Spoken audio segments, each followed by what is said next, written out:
Hi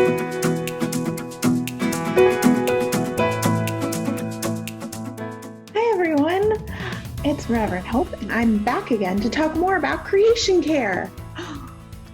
This week is Earth Day, and that's a special day for me because it's a day where I get to talk about how important the environment is to me and to everyone I love, and why I think that caring about the environment is an important part of following Jesus. Last week, we started talking about creation and we talked about soil, or like that dirt that we like to play in and that plants grow in. So today, I thought we could talk about some plants that grow in the soil. We're going to be talking about trees. Yeah, I think trees are a super cool plant. And so I wanted to talk more about them. But you know what? I always liked trees. I always thought they were important, but I didn't always think that they were as cool as I think they are now. So I discovered that I loved trees because I read about them in the Bible. So let's take a look at one of those stories. There is a story in Luke chapter 13 that is all about a fig tree. It's a story that Jesus told. Jesus tells lots of stories in the Gospels. The Gospels are the stories about Jesus's life, and Jesus likes to tell lots of stories. We call them parables. And sometimes it can be kind of hard to understand exactly what he means when he talks about parables. There's always clearly some meaning, and sometimes Jesus tells us what the meaning is. But you know what? There's usually more than one meaning, or lots of meanings that you could get out of them. But what we know most of all is that parables aren't just random stories. They're stories that help teach us lessons about how we're supposed to live life and relate to other people and to the environment. So this is a story about a fig tree. It's Luke chapter 13, verses 6 through 9. Then Jesus told this parable. A man had a fig tree planted in his vineyard, and he came looking for the fruit on it and found none. So he said to the gardener, "See here, for 3 years I have come looking for the fruit on this fig tree, and still I can't find any.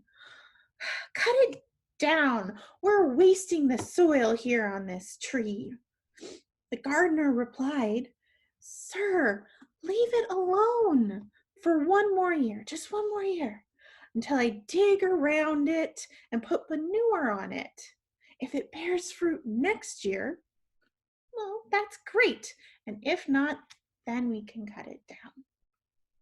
So that's kind of a weird place to end the story to me.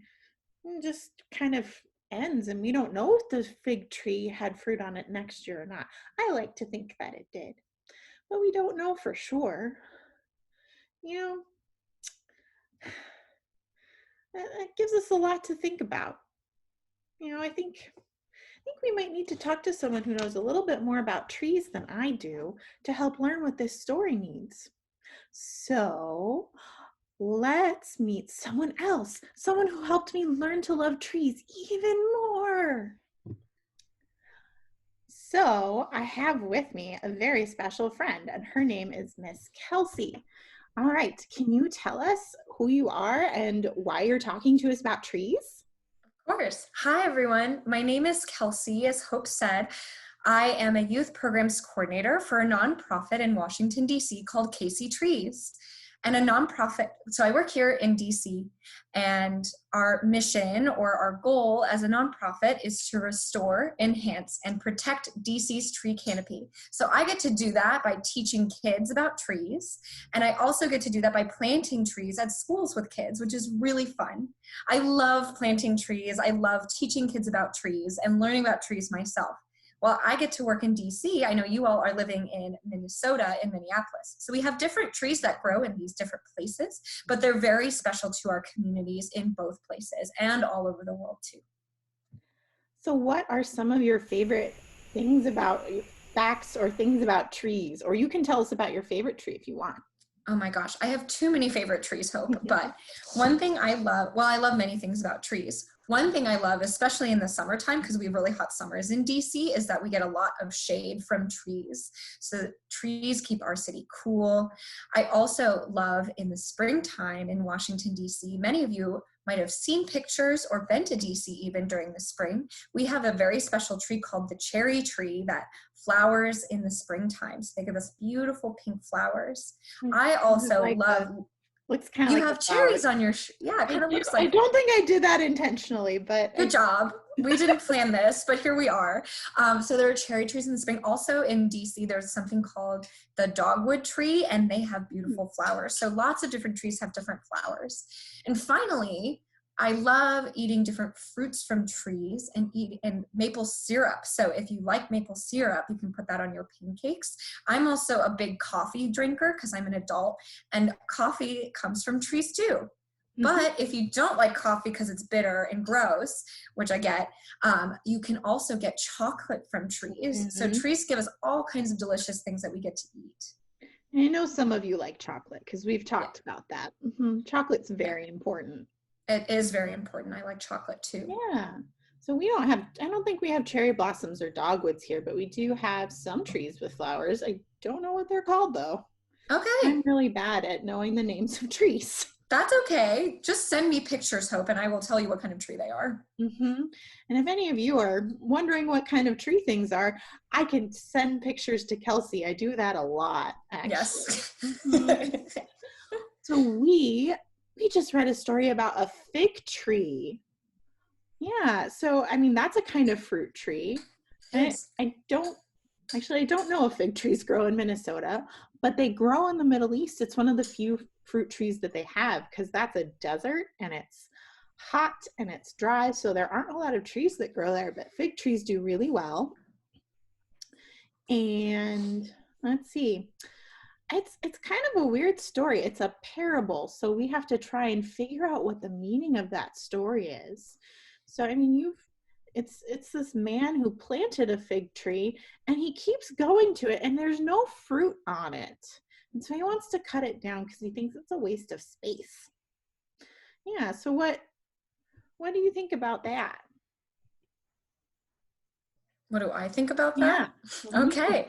Well, I know actually in Washington, D.C. that fig trees do grow here. So they probably don't grow as far north as you all, but there are lots of fig trees here in DC. And another thing about fig trees is that the birds get to the figs first. So sometimes it's really frustrating because I want to eat figs. I love figs, but I don't get to them before the birds do. So I can totally see why this man in this story was very frustrated with the fig tree not producing figs for him. But I also know from knowing a bit about trees that trees take a long time to produce fruit. And so while at first it seems like they're not really doing much of anything or growing very fast, that we have to give them time to develop so that they can bear fruit and that we can share that fruit and eat the fruit, which is pretty delicious. A tree might also be sick. So a tree might not produce fruit or produce a lot of something like branches or leaves when it's sick. And so I think this parable teaches us that if we take care of our trees, like the servant did or the friend did in this story, that we get more fruit when we take care of our trees. And I think that's also true for people, that people can be nicer to us and can offer us more as friends and family if we're kind to them. I think that's a good lesson for right now, actually. We're all a little stressed out, and sometimes we like to take that out on our friends and our family who we're stuck inside with. But if we're nicer to them and we're nicer to each other, then we can grow nice and strong and bear fruit like the fig tree eventually did. All right. Yeah, I think that sounds great. Thank you so much, Kelsey. You're welcome. Thanks, Hope, for calling me. All right, friends. Today, I'm going to give you another thing that you can do on your own. You know, as you might have seen with my conversation with Kelsey, I don't know very much about how to identify which tree is which. What's an oak tree, a maple tree? I'm very bad at telling them apart. But you know what? This week, I want to learn to tell the difference between them and be able to walk around my neighborhood and figure out which trees are which. Would you be willing to do that with me? This week, go online and see some of the websites that I will send to your parents and see if you can learn how to tell trees apart from each other and figure out what trees are in your neighborhood. And if you want, you can find a leaf and you can bring it home with you. And you do this really cool activity. You take a piece of paper, you put it on top of the leaf, and then you lightly rub a pencil or a colored pencil on top of it, and you make an impression of the leaf on the paper. If you want to, you can send me photos of that, or you can take the leaf or the impression that you made, and you can take it with you the next time you worship with us online.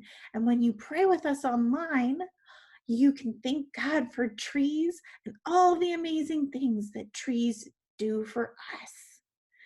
Thanks, friends. I'll see you next week.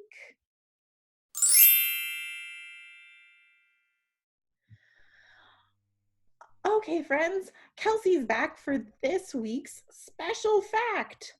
What is a fun fact about fig trees?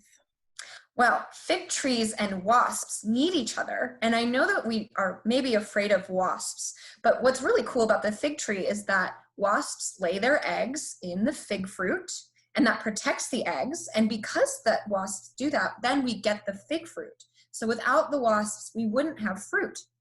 And without the fruit, wasps wouldn't have a safe place to lay their eggs. Mm-hmm.